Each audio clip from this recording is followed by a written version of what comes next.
नमस्कार, स्वागत है आप सबका। पिछले क्लास में आपके कहानी विभाग से जो तीसरी कहानी है खून का रिश्ता, भीष्म साहनी जी का लिखा हुआ, इसको हम देख रहे थे। तो कहानी इस तरह का है, यहाँ पे पात्र मैंने लिख दिए हैं। कहानी का मुख्य पात्र मंगलसेन, एक रिटायर्ड सेना का एक जवान है, अर्थात जो निवृत्त हो चुका है सेना से, लेकिन अपाहिज होने के कारण वो सेना छोड़ चुका है। बाबूजी के घर में, बाबूजी नाम उसका बड़ा भाई है बाबूजी, उसके बड़े भाई के घर में वो आश्रय लेकर रह रहा है। माँ जी, बाबूजी की पत्नी और मंगलसेन की भाभी, वीर जी मंगलसेन का भतीजा और बाबूजी का बेटा है, जिसकी सगाई होने वाली है। मनोरमा भतीजी है और संतु घर का एकमात्र नौकर। इतने पात्र पहले आते हैं, बाद में आने वाले पात्रों के बारे में बाद में चर्चा करेंगे।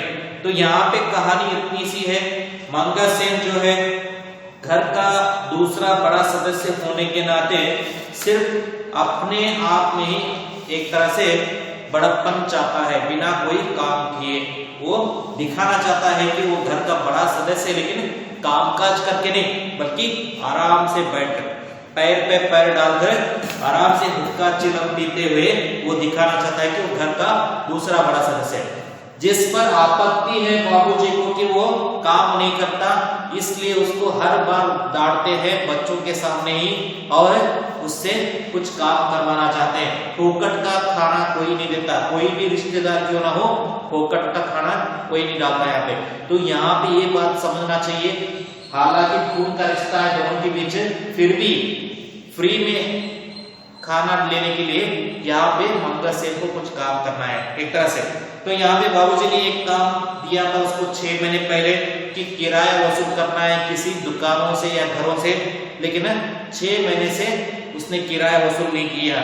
इसी बात को लेकर बाबूजी बिगड़ गए हैं और खाते समय मंगलसेन को डांट रहे हैं कि मेरे यहाँ पे रहते हुए तुम्हारा यह हाल है, तुमने ध्यान नहीं दे रहे हो काम पे, तो मेरे जाने के बाद क्या करोगे? क्योंकि घर का दूसरा बड़ा सदस्य है, तो बाबूजी के बाद यही तो घर संभालेगा, तो उनके जाने के बाद क्या करेगा? और आराम से तो जिंदगी नहीं चलती।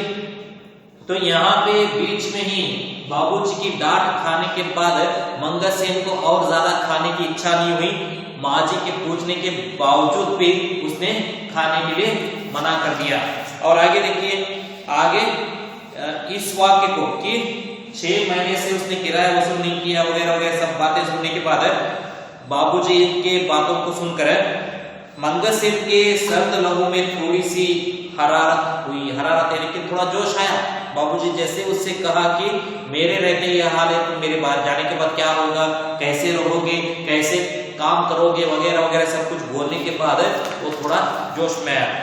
आगे देखिए, मैं आज ही किराया ले आऊंगा बाबूजी, न देगा तो जाएगा कहाँ, मेरा भी नाम मंगलसेन है। जोश में आकर बोल दिया क्या कि आज ही जाऊंगा और किराया उसको लेकर वापस आऊंगा, नहीं दिया तो जाएगा कहाँ, मैं उसको वसूल करके लाऊंगा, मेरा नाम मंगलसेन है। तो आगे देखिए, मुझे कभी बाहर जाना पड़ा तो तुम्ही तो काम संभालना है। बाबूजी कह रहे अगर मुझे किसी काम की वजह से बाहर जाना पड़ा, किसी अन्य शहर में जाना पड़ा, तो घर को संभालने वाला व्यक्ति मंगलसेन ही तो है, तू ही तो है, घर का दूसरा बड़ा सदस्य है। नौकर कभी किसी को कमाकर नहीं खिलाते। नौकर के भरोसे यानी कि संतु या किसी अन्य के भरोसे रहोगे तो वो किसी को कमाकर नहीं देंगे, क्योंकि वो अपना पेट भरना पसंद करते हैं, वो किसी अन्य का पेट भरना पसंद नहीं करेंगे। नौकर है, नौकर ठहरे, तो उनके भरोसे नहीं रह सकते हम लोग।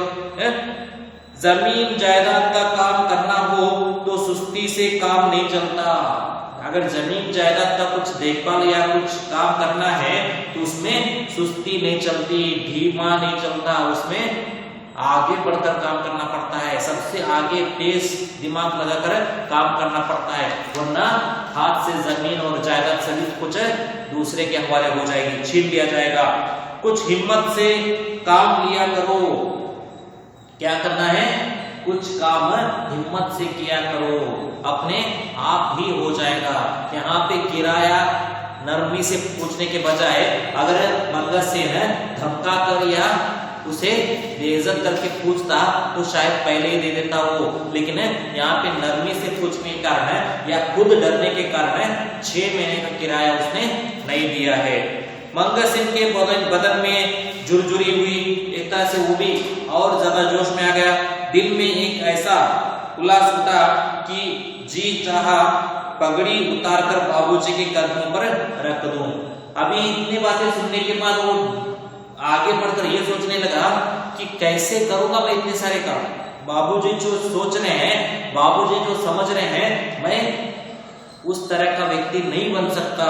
उसने दिली दिल एक इरादा किया, पक्का इरादा किया कि अभी जाकर उनके पैरों में अपनी पगड़ी उतार कर रख दूं और हुमकर एक तरह से ये दिखाना चाहता है कि मन ही मन अंदर से कि मैं ये काम नहीं कर सकता, मुझसे नहीं हो सकता, क्योंकि हार मानने की बात उसके दिमाग में आती है, लेकिन बोलता नहीं है। आगे बढ़कर कहता है चिंता ना करो जी, मेरे होते यहाँ चीड़ी पकड़ जाए तो कहना।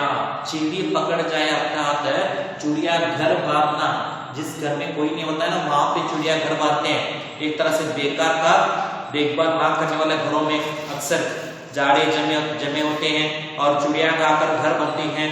मतलब क्या है, उस घर में कोई देखने वाला या देखभाल करने वाला नहीं होता। तो यहाँ पे मंगल सेन कह रहा है कि मेरे रहते हुए कोई चिड़िया भी यहाँ पे घर नहीं बन सकती और ना ही दीमक लग सकती है घर को। तो एक तरह से ऐसे बोलता है। डर किस बात का है? डर किस बात का है? मैंने लाम देखी है बाबूजी, बसेरे की लड़ाई में कप्तान रस्किन था हमारा। लाम देखी अर्थात मैंने बहुत कुछ देखा है, हिम्मत है मेरे अंदर बहुत कुछ करने की है, मैं कुछ भी कर सकता हूँ, मेरे अंदर हिम्मत है। तो फौज में रहते समय मेरा कप्तान कौन था? रस्किन नाम का एक कप्तान था। कहने लगा देखो मंगल सेन, ये सब कहते समय ही बीच में रोक दिया। देखो मंगल सेन, हमारी शराब की बोतल लारी में रह गई है, वो हमें चाहिए। उधर मशीन गन चल रही थी। मैंने कहा अभी लो साहब, और अकेले वहां से बोतल निकाल कर लाया था। ऐसी क्या बात है?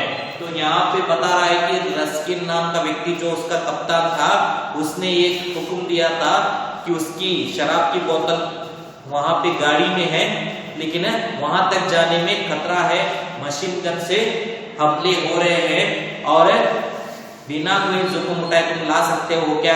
पूछना। इतने में ही मैं जाकर उसको लेके आया था जोखिम उठाकर। ये कौन सी बड़ी बात है?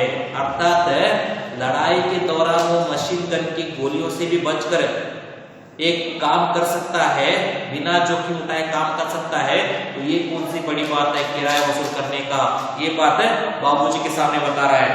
मंगल सेन फिर चहकने लगा, एक तरह से अपने आप में ही गर्व उसके अंदर आने लगा और अपने आप ही एक तरह से बड़बड़ाने लगा।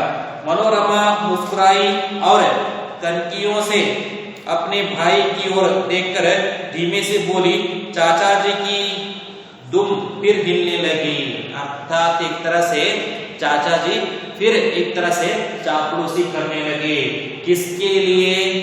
बाबूजी की चापलूसी किस लिए कर रहे हैं? ताकि वो वहां पे रहने दे, दिन रात उसको भोजन दे और चुपचाप रह जाए। ये सोचकर चाचा जी दुम हिला रहे कहकर मनोरमा सोचने लगी मंगल सेन के बारे में। लेकिन मंगल सेन यहाँ पे इस उद्देश्य से नहीं है कि वो खाना पीना खाना चाहता है। मंगल सेन इस उद्देश्य से है कि वो उसके बड़े भाई का घर है और खून के रिश्ते के नाते उसको वहां पे रहना है।